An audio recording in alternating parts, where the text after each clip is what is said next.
To VUHS learning. आज की इस वीडियो में हम CS304 ऑब्जेक्ट ओरिएंटेड की लैब नंबर 6 को डिस्कस करेंगे। प्रीवियस लैब्स जो हैं वो हमारे चैनल पर अपलोड है। प्लेलिस्ट का लिंक जो है वो मैं डिस्क्रिप्शन में प्रोवाइड कर दूंगी। अगर चैनल को सब्सक्राइब नहीं किया तो आई विल रिक्वेस्ट कि आप चैनल को सब्सक्राइब कर दें। अब हम स्टार्ट करते हैं। लैब नंबर 6 है। इसकी प्रॉब्लम स्टेटमेंट को समझते हैं। इसके कंसेप्ट और थ्योरी और प्रैक्टिकल पार्ट्स मैं दोनों को कवर करने की ट्राई करूँगी। ठीक है, सबसे पहले इसकी स्टेटमेंट को हम समझते हैं। Write a C++ program that consist of class named complex. ठीक है, हमने एक क्लास जो है वो बनानी है। ठीक है, कॉम्प्लेक्स के नेम से, जिसमें हमने डेटा मेंबर जो है वो रियल ऐड करना है। ठीक है, डेटा मेंबर और इमेजिनरी मींस के दो हमने डेटा मेंबर्स ऐड करने हैं जो कि हमारे पास रियल और इमेजिनरी होंगे। ठीक है, फिर हमने ना यहाँ पे बेसिकली ये जो हमारी लैब है ना वो बेस है स्ट्रीम इंसर्शन और स्ट्रीम एक्सट्रैक्शन पे।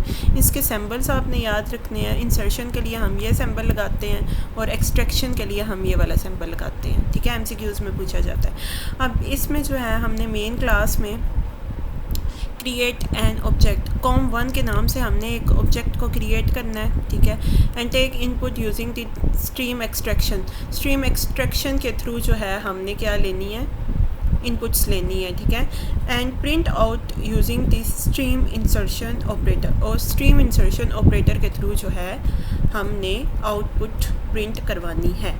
ये हमारा कुछ इस तरह से आउटपुट जो है वो शो होगा। अब हम आ जाते हैं अपने हैंडआउट पे। इसका जो है लेक्चर नंबर 19 है। ठीक है, अब हमने यहाँ पे जो है हम ये पढ़ते हैं स्ट्रीम एक्सट्रैक्शन ऑपरेटर किस लिए होता है। We also need to get data from console और फ्रॉम फाइल। डेटा को लेने के लिए जो है हम यूज़ करते हैं स्ट्रीम एक्सट्रैक्शन ऑपरेटर। इसका जो साइन होता है कुछ इस तरह से होता है हमारे पास, that is use to get data, जो कि यूज़र से डेटा लेने के लिए जो है हम यूज़ करते हैं। अब एग्जांपल में दिया गया है कि इंट दो वेरिएबल हमने डिक्लेयर किए हैं, तो यूज़र से हमने डेटा लिया है लाइक सी इन और स्ट्रीम एक्सट्रैक्शन ऑपरेटर लगाए हैं आई और अगेन और जे। आई और जे की वैल्यू जो है वो हमने यूज़र से गेट की है मीन्स के लिए। अब नेक्स्ट है इसकी एक्सप्लेनेशन है हमारे पास। C in and C out are the object. C in और सी आउट जैसे हम सी लैंग्वेज में जो है वो यूज़ करते थे, अब जो है इसकी जगह पे हम जो है स्ट्रीम इंसर्शन एंड स्ट्रीम और आउट स्ट्रीम जो है वो यूज़ करेंगे। नेक्स्ट है हमारे पास ये यूज़ होती हैं इनपुट के लिए। इस स्ट्रीम जो होती है वो आपकी इनपुट के लिए यूज़ होती है और ओ स्ट्रीम जो है वो आपकी आउटपुट के लिए यूज़ होती है। ठीक है, नेक्स्ट है आपका ये लाइंस लिखी हुई हैं इंट आई। ठीक है, फिर उसके बाद सीन लगाई है, यूज़र से डेटा लिया है हमने, और सी आउट का मतलब होता है कि डिस्प्ले पर जो है वो हमने डिस्प्ले करवा दिया आई की वैल्यू। ठीक है, एक्चुअली वी आर यूजिंग इस स्ट्रीम एंड आउट स्ट्रीम। यहाँ पे हमने क्लासेस यूज़ की हैं इस स्ट्रीम और आउट स्ट्रीम की। ठीक है, फिर नेक्स्ट जो है आपके पास ओवरलोड करवाए हैं हमने ये वाले बेसिकली जो है वो हमने सैम्पल्स ओवरलोड करवाए हैं। फिर हमारी पास जो क्लासेस होती हैं, ठीक है, डेटा टाइप्स, वो हमारे पास होती हैं इंटीजर, फ्लोट, लॉन्ग, डबल और करैक्टर और स्टैटिक। इनके साथ जो है हम ऑपरेटर को ओवरलोड कर सकते हैं। ये इसके सिंटैक्स हैं, ये आपने देख लेने हैं। ठीक है, आप इसके अलावा आपने ये वाला सिंटैक्स देख लेना है, इसको याद कर लेना है। Stream insertion and extraction operator have been overloaded for basic data types if we try. अच्छा, अब इसमें एक हमारे पास बात ये आती है कि हम यूज़र डिफाइन डेटा टाइप के लिए जो है स्ट्रीम, ये जो हमारे पास ऑपरेटर हमने ओवरलोड किए हैं ये दो, तो हम ये यूज़र डिफाइन जो हमारी डेटा टाइप्स होती हैं उसके लिए हम ये यूज़ ही नहीं कर सकते। ये जस्ट जो होती हैं प्री डिफाइंड डेटा टाइप्स होती हैं, जस्ट हम उनके साथ यूज़ कर सकते हैं। अब यहाँ पे देखें, हमने कॉम्प्लेक्स के नाम से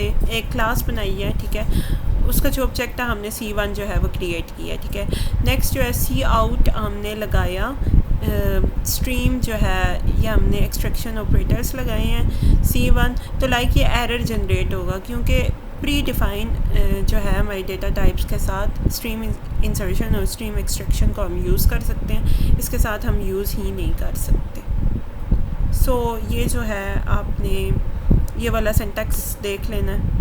ऑपरेटर जो है, वॉइड जिसकी कोई डेटा टाइप नहीं होती है, हम वॉइड लगाते हैं पहले, फिर ऑपरेटर लगाते हैं, फिर ये साइंस होते हैं, फिर कॉन्स्ट का कीवर्ड हम ऐड करते हैं, और कॉम्प्लेक्स हमारी क्लास का नाम है, और इस कॉम्प्लेक्स का जो ऑब्जेक्ट हमने क्रिएट किया होता है लाइक उसका रेफरेंस हम यहाँ पे पास कर देते हैं। ठीक है, सो दैट्स द लेक्चर। ठीक है, लेक्चर नंबर 19 को आपने अच्छे से रीड कर लेना है। अब आते हैं हम लैब पे। सबसे पहले आपकी हेडर फाइल होगी। ठीक है, ये हमने ऐड कर दिया, ये मोस्टली हम सब कोड्स में ऐड करते हैं।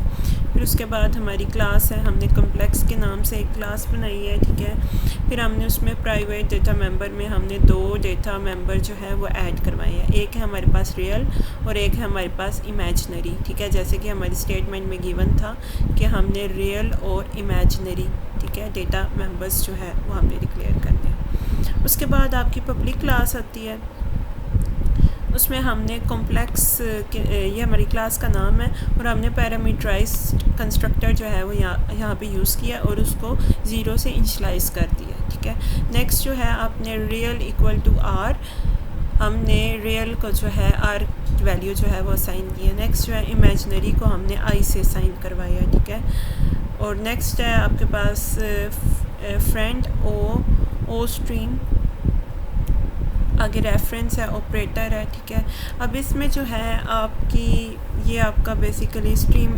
इंसर्शन और स्ट्रीम एक्सट्रैक्शन के लिए ये जो है सिंटैक्स है आपका।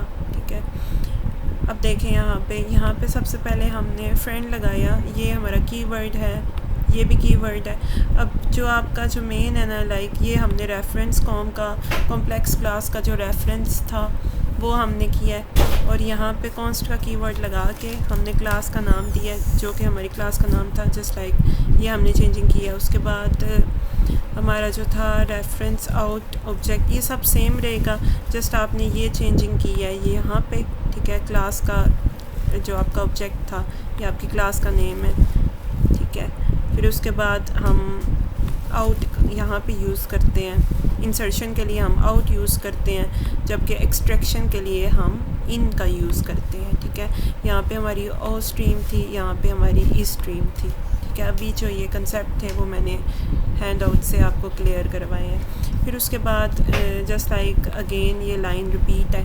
ठीक है, फिर उसके बाद ये आपके पास कोड गिवन है कि रियल और इमेजिनरी वैल्यूज़ को हमने प्रिंट आउट करवाना था। आउट ऑब्जेक्ट हम देंगे, फिर ये कॉम जो है वो कॉम्प्लेक्स का हमने रेफरेंस ऐड किया है। ठीक है, फिर उसके बाद हमने जो है इमेजिनरी वैल्यू ली है, फिर हमने ऑब्जेक्ट जो है वो हमने रिटर्न करवा दिया। ये अगेन वही है। ठीक है, इसमें कीवर्ड आपके पास ये है, ऑपरेटर भी आपके पास कीवर्ड है, ये सेम रहते हैं। और इसके बाद ई स्ट्रीम ये भी आपके पास सेम रहेगा, ये भी सेम रहेगा, जस्ट चेंजिंग ये 2 जो है ना वो आपने अपनी क्लास के अकॉर्डिंग कर लेना। कॉम्प्लेक्स आपकी क्लास का नाम है और कॉम जो है आपके पास रेफरेंस है। ठीक है, अब ये जो आपके पास कोड इतना सा ना, ठीक है, यहाँ पे जो है आपने रियल और इमेजिनरी वैल्यूज़ जो हैं कॉम्प्लेक्स की वो आपने ओके रियल पार्ट को आपने डिस्प्ले करवाया है और आपने इमेजिनरी पार्ट को जो है सी आउट के थ्रू जो है डिस्प्ले करवाया।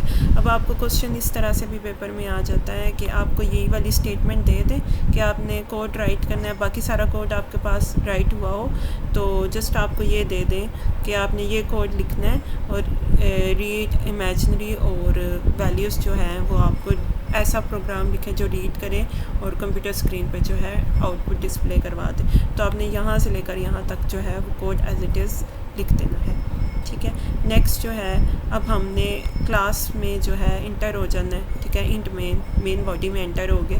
फिर यहाँ पे हमने कॉम्प्लेक्स के com1 के नाम से हमने जो है ऑब्जेक्ट क्रिएट किया, फिर सी इन का यूज़ किया हमने। ठीक है, यूज़र से इनपुट जो है वो लेने के लिए सी इन का यूज़ किया, जो कि हमारे पास इंसर्शन ऑपरेशन, ठीक है, फंक्शन है हमारे पास। सी आउट फिर हमने किया द कॉम्प्लेक्स ऑब्जेक्टिव्स, ये स्क्रीन पर जो है वो डिस्प्ले होगा। फिर उसके बाद सी आउट com1, ठीक है, this will call the extraction operator function और हमने रिटर्न करवा दिया 0। So that's the lab.